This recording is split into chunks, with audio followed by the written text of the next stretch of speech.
So the context here is that Aditi, who is the mother of the demigods, is distressed because her sons, led by Indra, have just been defeated by the demons led by Bali Maharaj. And so the throne of the heavens was not occupied by her sons, but was being occupied by their enemies. And she was feeling incredible misfortune had befallen them, and she was missing them deeply. So she is in this terribly morose state. She's living in the ashram with her husband, Kashyapa Muni. And when he returns from this mystic trance, he sees that everything is in disarray. The energy is so palpably forlorn, down, really disturbing. And so he inquires, what happened? And he starts, and this is interesting, Yudhishthir Maharaj plays this game a little bit with Arjuna when he finds out that Arjuna returns after being away for so long in this terribly forlorn, awfully grief-stricken state. He starts playing the game of trying to figure out what is the problem by taking guesses. And it's interesting because in those guesses are teachings. Both Yudhishthir Maharaj and Kashyapa Muni, in trying to diagnose the problem, are sharing teachings by their inquiries. They're offering us the principles of Dharma, which, if they are disobeyed, if they are not followed, they cause distress. So by process of elimination, we can figure out, perhaps, if we're very attuned to the other person, then we might be able to figure out what went wrong. At least if you're a great exalted sage like Kashyapa Muni or Rajarishi like Yudhishthir Maharaj. So he's taking his guess here that it must have been that you failed to receive a guest, or perhaps it was that you failed to receive a guest. Could it have been this? And he's going to go through other possibilities until arriving at the actual reason. And then he's going to determine the actual cause and recommend a solution, which is, we get the title of this chapter, the Payovrata, right? Which is this vrat, this vow to offer to the Lord. And it's nice that this comes during the month of Purushottam for us and preceding Kartik as well, because we all are trying to offer our best, trying to hopefully give some kind of vow that will satisfy Lord Krishna, or it's Lord Vasudeva written here.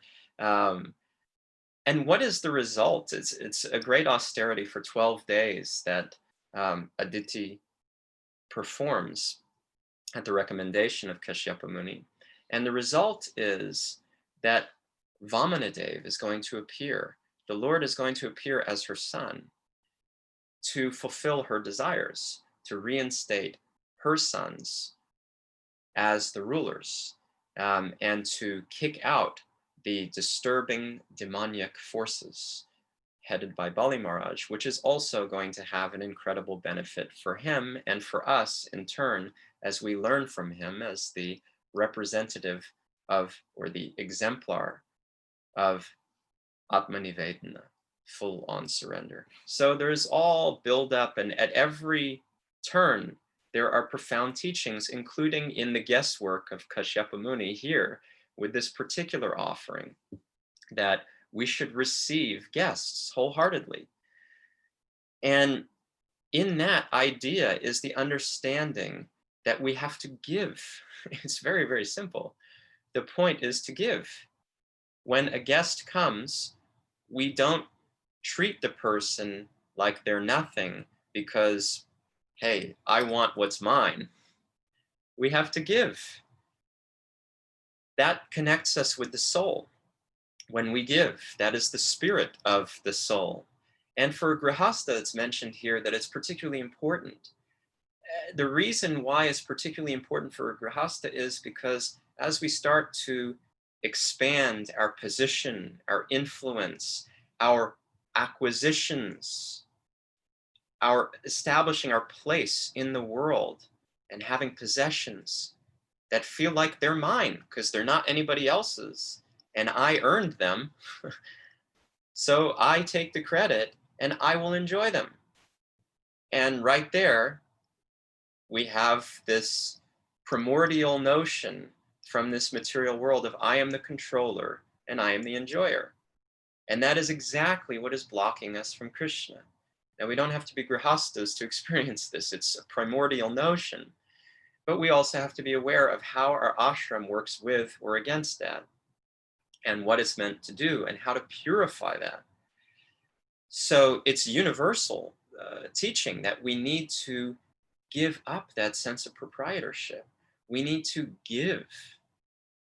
By giving, we will give up this selfishness, this profound preoccupation with my own stuff, my own life, enjoyment, happiness. And we'll experience a different kind of happiness. The happiness of giving is so freeing. We'll talk more about that. But that is really critical to understand. And not just to understand intellectually, but emotionally, to have some experience of how freeing it is to be in that giving spirit, to connect with the spirit of the soul, and to rid ourselves of all the clutter of the ego, which just weighs us down and causes us to suffer. So giving makes it clear that things do not belong to us. In fact, nothing belongs to us. Nothing. We come into this world naked. We leave this world with nothing. Nothing belongs to us. We're tenants, right? Cosmic travelers that have stopped off in this body, in this world, for a little bit of time. Really, not even a little bit of time. It's just a drop in the bucket, a flash in the pan. So it's crazy to think that we could own anything. And yet we're so convinced of it. And therefore, Krishna and the acharyas, out of their compassion for us in this difficult situation of being weighed down by so much misconception and impulsive selfishness that is involuntary, that we didn't ask for. I don't have to ask to be selfish. It just happens. It feels so natural. I protect what's mine. I'm concerned with myself and other people. I don't have a window into their lives all the time, and I have to figure out my stuff. I'm the one who's responsible for getting through this life. So there is this preoccupation with me and mine, I, me, mine. So we have to really root out the ego to become free. And there are different things we can do. Receiving guests is a prominent one, so that we can serve, we can give, we can use what's ours for the benefit of others, and get the sense that, you know what, it's not really for me, it's for you. Nama, not me. When we offer obeisances, we're saying not me, because it's so deeply rooted. We have to constantly remind ourselves, not me, not me, not me. And that comes in so many prayers, Nama, Nama, right?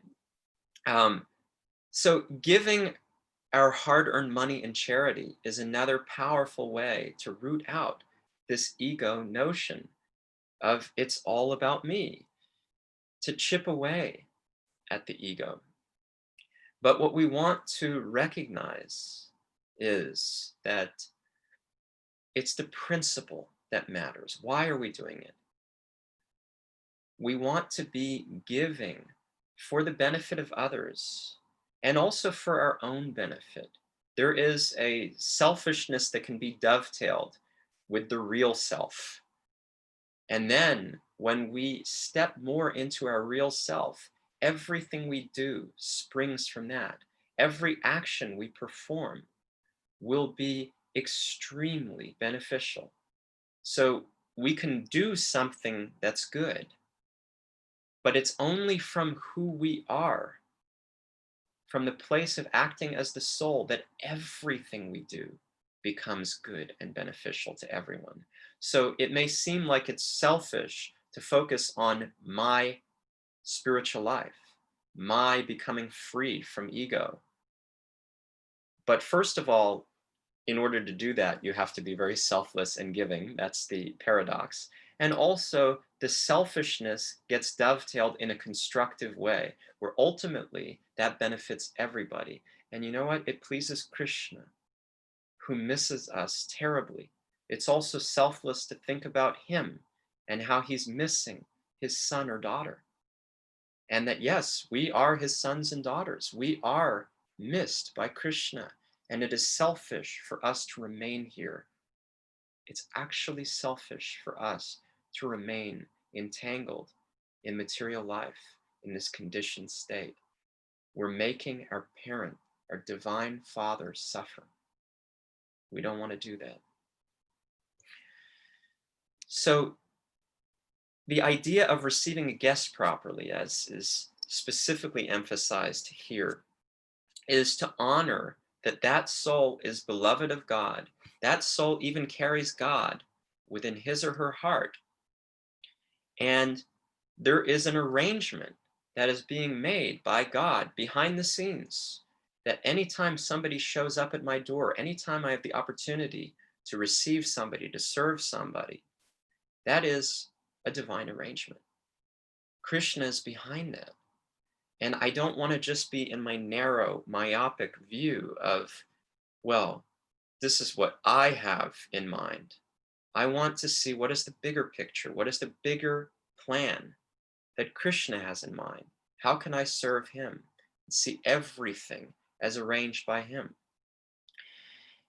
And of course, in India, this is still prominent. The residual Vedic culture is surviving somewhat, where you see the guest as God, right? For this reason, you treat the guest as God, and hospitality is so critical to our understanding of Krishna consciousness, that we want to really perceive the soul as dear to Krishna in everybody we meet, without exception. Even your enemy, it's said in this verse, even somebody who doesn't wish you well, we are obliged to wish them well, because they are still part and parcel of Krishna. And it's purifying for us. And that culture, spiritual culture, promotes our spiritual advancement. So when we understand the culture of hospitality, when we understand what is Vaishnav Achar, Sad Achar, the behavior of a devotee, then we know, it becomes clear how we need to act. And actually, everything becomes demystified, because in this world, everything is so complex. And to be selfish, in some ways, it's straightforward. I know what I want and I'm going to get it. But in other ways, it's, especially on the spiritual path, it's very complex, because our selfishness then creates all of these gradients of entanglement, where we're doing things in the name of Krishna consciousness. But at the end of the day, are we really doing it for Krishna? We have to ask this question. Am I really doing it for Krishna? Or do I say Hare Krishna? Do I do it in the name of Krishna and hope for the best? We don't want to hope for the best. We want to do our best. We want to be our best. And then that hope will be grounded. So we want to examine our intentions and understand the spiritual culture and act accordingly, and things will be demystified. We will understand what needs to be done, what is the need of the hour, and how to offer ourselves in divine service. So we care for people from the heart, and we care for all living beings from the heart because Krishna cares for them. We want to be vessels for his love. And this is, I mean, across all traditions, this is the most important principle. As Jesus said, love one another. As I have loved you, so you must love one another. That is really what it boils down to. That we want to understand Krishna's heart, please his heart by recognizing his nature is just overflowing with love. And when he comes as Sri Chaitanya Mahaprabhu, he expresses that in an unprecedented, unparalleled manner. It is so explosive, his love, and his compassion knows no bounds. Even the most horrible, spiritually destitute, abominable persons who destroy this planet, Jagai and Madhai in particular, are given all love because they're still children. Prodigal, wayward, yes, but still children. And to be received back by Krishna makes him happier than anything else. At the end of the Bhagavad Gita, Krishna tells Arjuna, there is no servant in this world more dear to me than that person who shares these teachings. Why? Why are these teachings so sacred? Why does it matter? Why does Krishna feel so much affection that you become so dear when you spread these teachings? Because we are all his children and he loves us more than we can imagine. And so if we want to connect to him, we need to understand his heart. How do you serve somebody? You understand their heart and you serve their heart. His heart is every living being is mine and I love them. So we must take on that love, that mission to give that love in service. And that will allow us to reclaim our dharma as souls because we are naturally, we're part and parcel of Krishna. We share the same nature in many ways. We're qualitatively the same. We're made of the same stuff, minute in quantity, but the same in quality. So our dharma is to love naturally. It's a part of us. It's not just some extraneous endeavor to take on Krishna's mood. It's actually uncovering who we really are. And yoga means union. It means we experience that unity of heart where we cannot help but serve in the way that Krishna would want to serve everybody and love everybody. And that will naturally take us against the tides of this material world where everybody is in it for him or herself.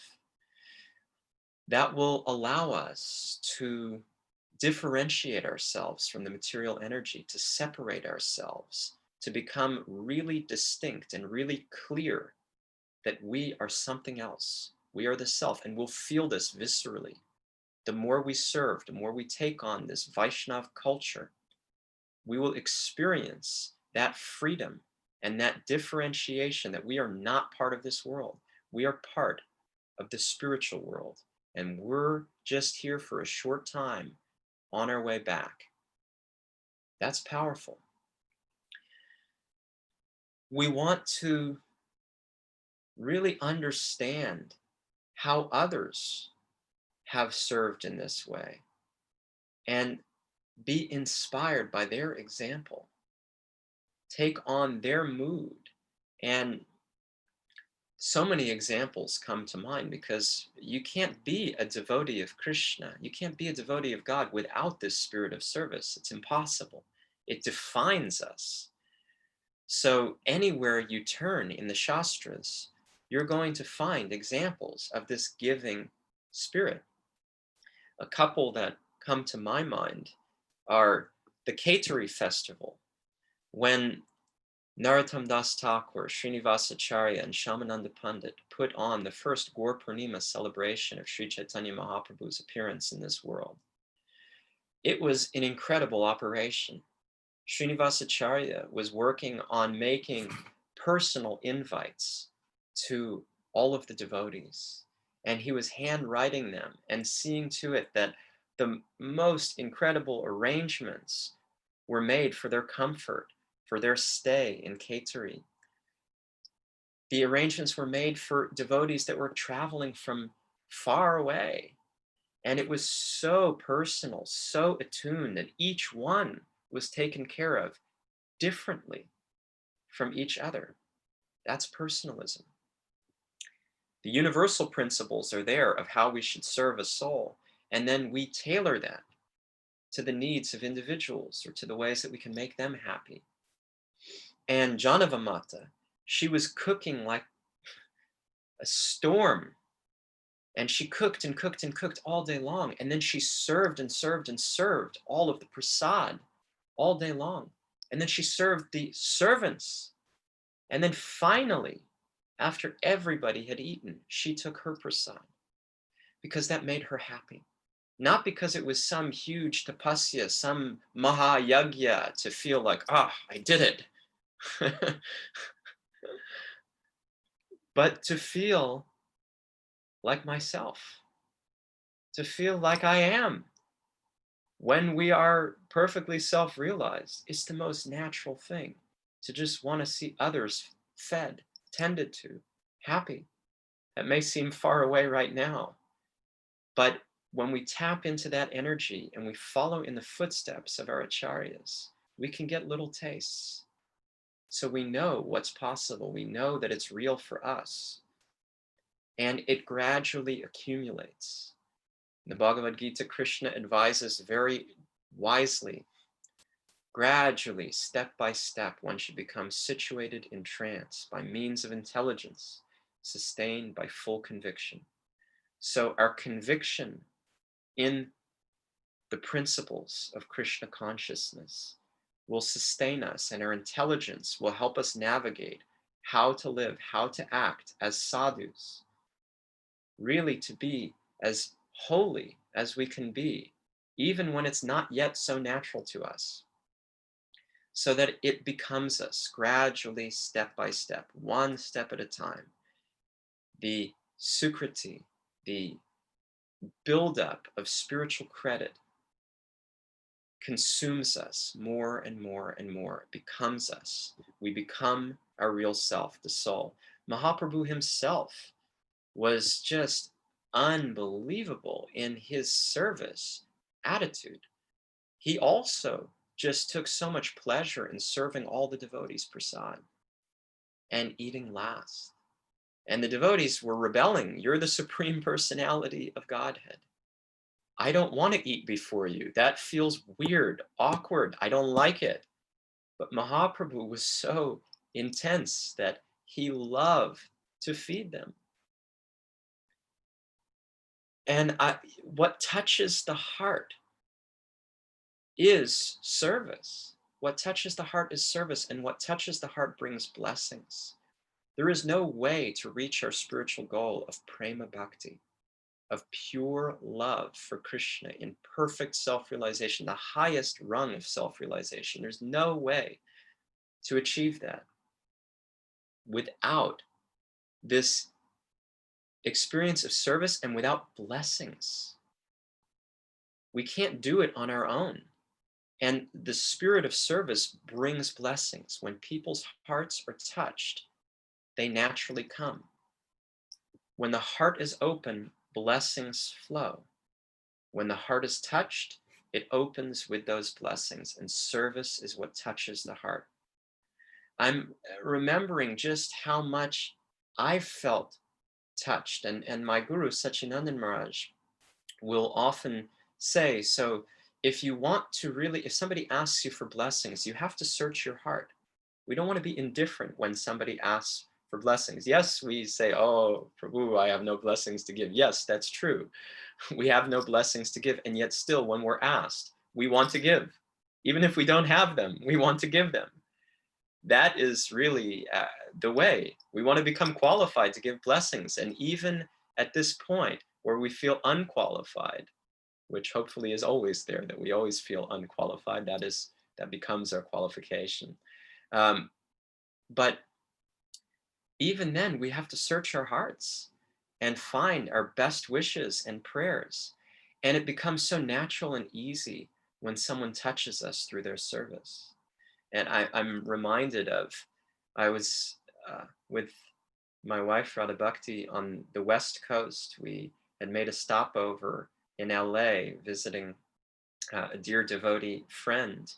And we first went to visit one of our Bhagavad Gita students in one of our upbuild programs. Our organization runs Bhagavad Gita classes.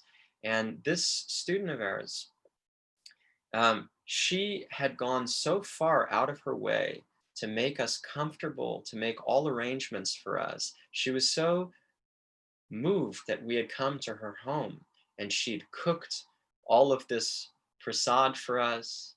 And and I just remember the feeling of being there, what it was like to be in the energy field of somebody who had done everything to serve us.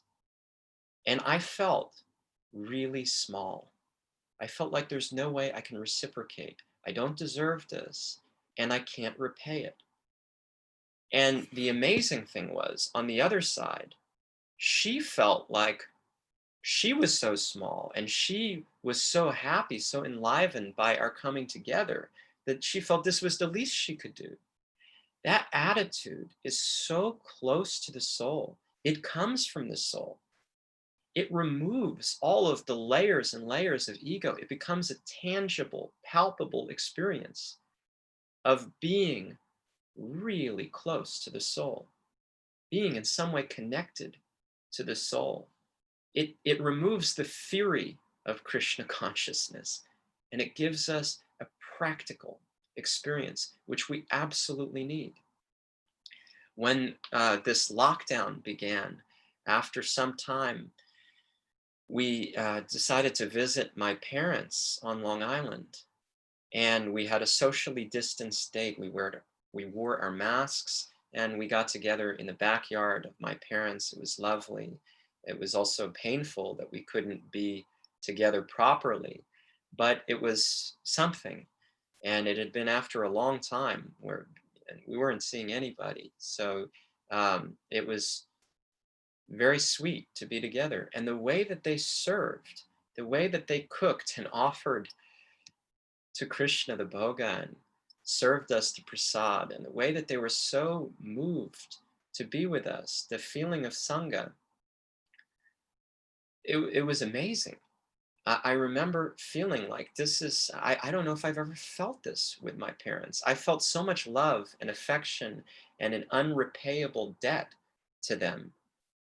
But I've never felt this particular emotion of like, wow, I wish that I had blessings to give them right here, right now, involuntarily, uncontrollably. I just wish that I could bless them because I'm so moved at the spirit of service. It's just so heartwarming. So now apply that to people who actually have blessings to give. Imagine that. Imagine what happens when you serve your spiritual master, when you serve a sadhu, when you apply this principle to great souls. We can't predict how much the spiritual world is opening up and raining down mercy on us. It's really like that.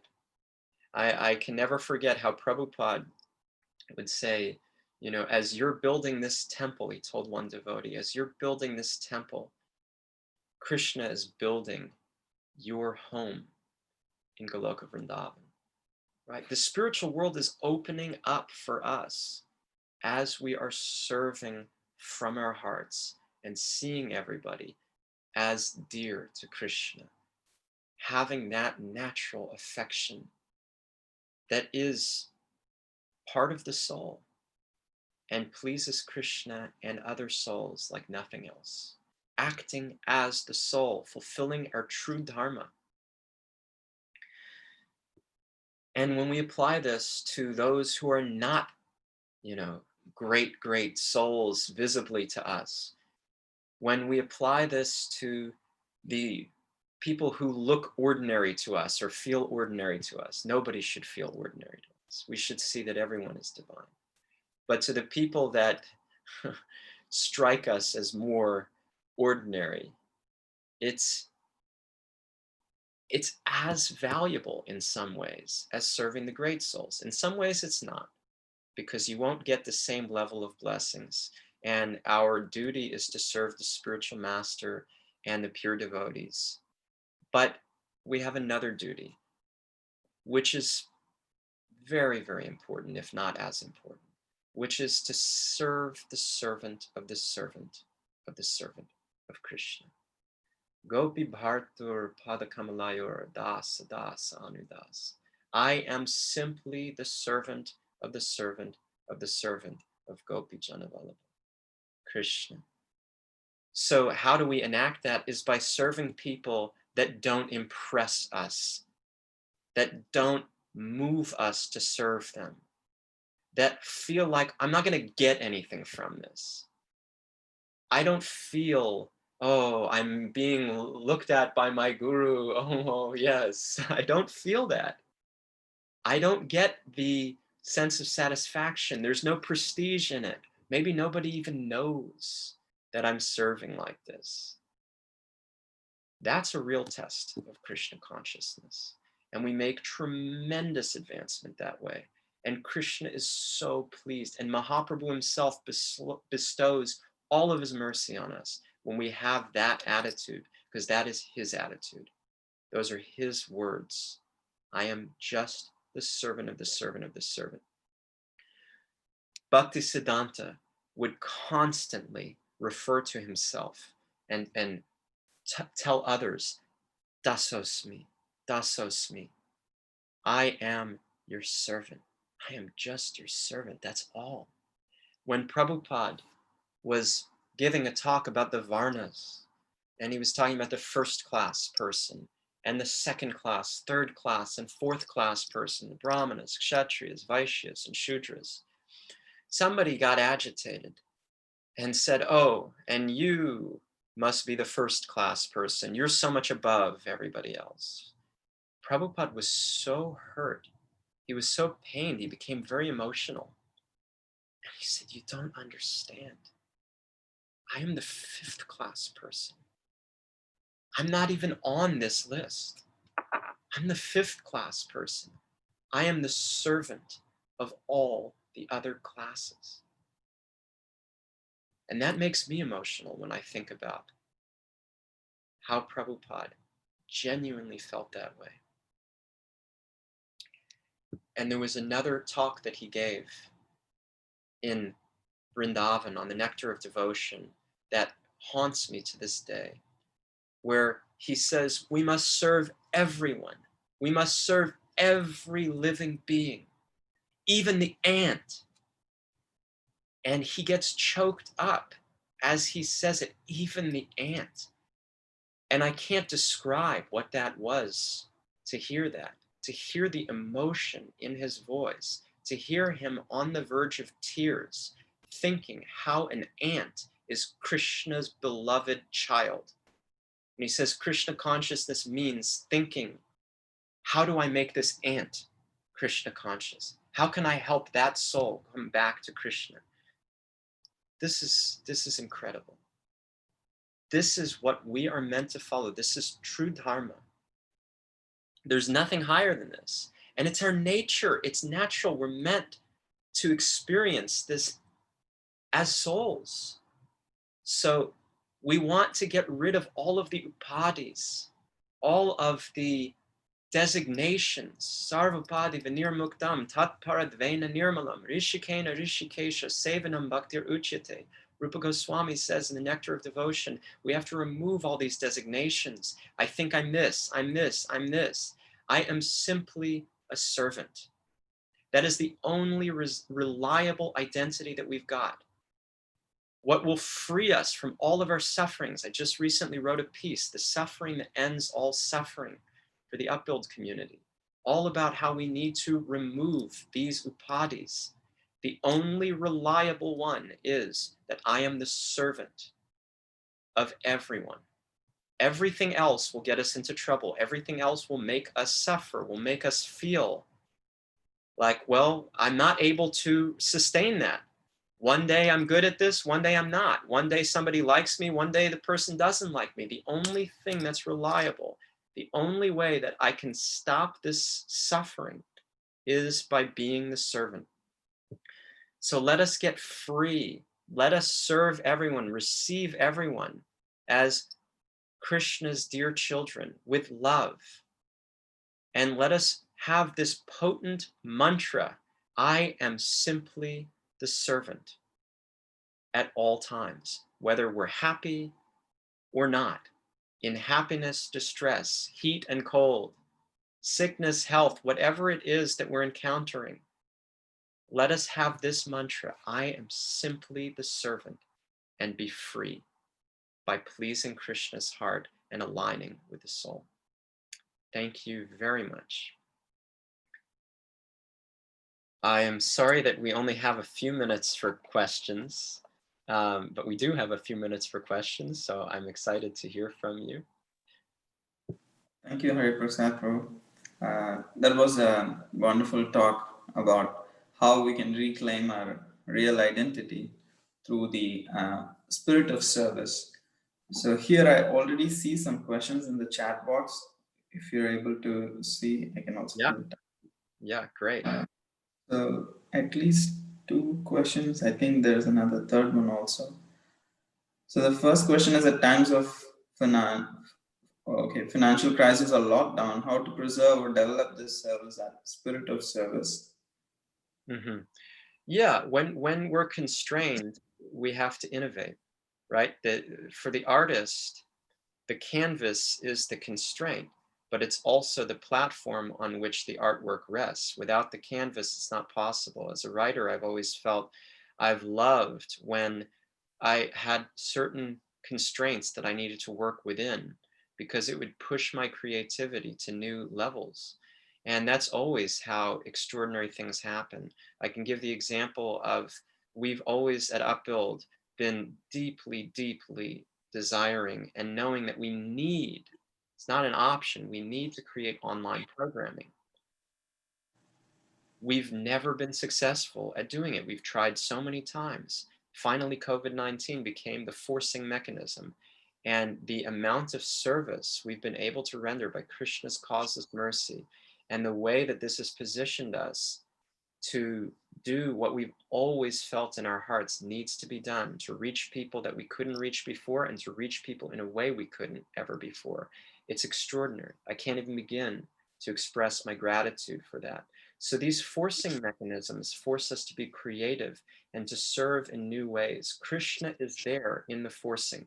Krishna is the master of all forcing mechanisms. So it's tough, it's not easy. We can feel for the disturbance, maybe the loss, the challenges, and that is real, and we may need to mourn. We may need to go through the pain of it and have counsel and help and empathy. And also never forget that Krishna is there, and he is the forcing mechanism that is bringing us to a new level in our service.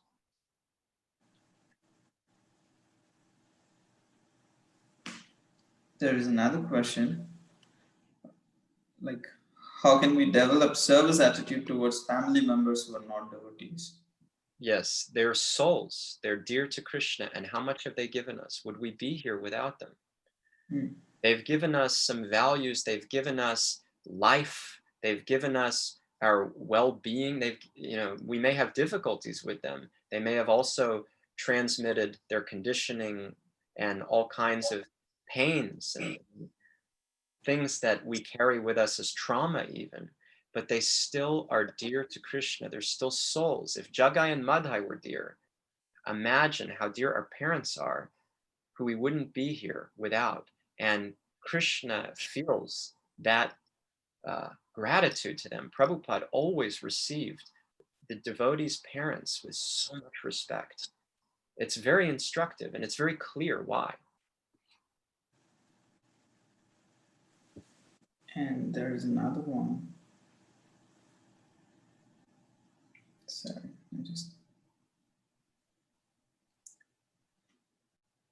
So I think Daniel Prabhu is thanking you for the wonderful class. So he was stating like we can get lost in charity thinking, look what I'm able to provide, especially if we are very charitable. So how do we prevent ourselves from, as you said, just doing it in the name of Krishna? Yeah, thank you. Much appreciated. The look at what I'm able to provide, that does come, right? And even in the mode of goodness, the downfall is pride.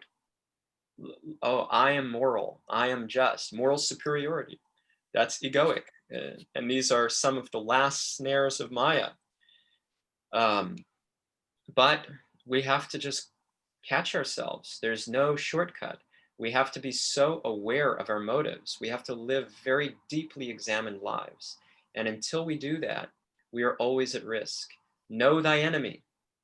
Know thy enemy, right? So know the lust that's in our heart. Know the pride that's in our heart. Take inventory. If we don't, then it has control of us. There's no doubt, because what we don't know, we have no control over. What we don't see, and if we think we're free of lust and pride, that is the biggest illusion, right? So let us see the lust and pride and envy and anger, greed, all of the illusion, all of the madness, whatever is there in our hearts, our anarthas, the things that we don't want, let us see them so that they do not control us, so that we can make a conscious endeavor to curb them and to channel whatever we can in Krishna's service.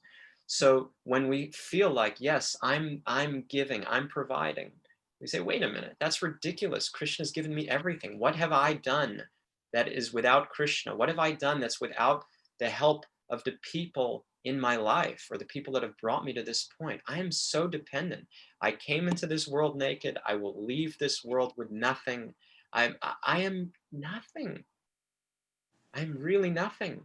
And I am at risk of falling down all the time. Prabhupada said, my only complaint is that my disciples do not fear Maya enough. So let's be intelligent. Let's be honest. Sadhu means honest.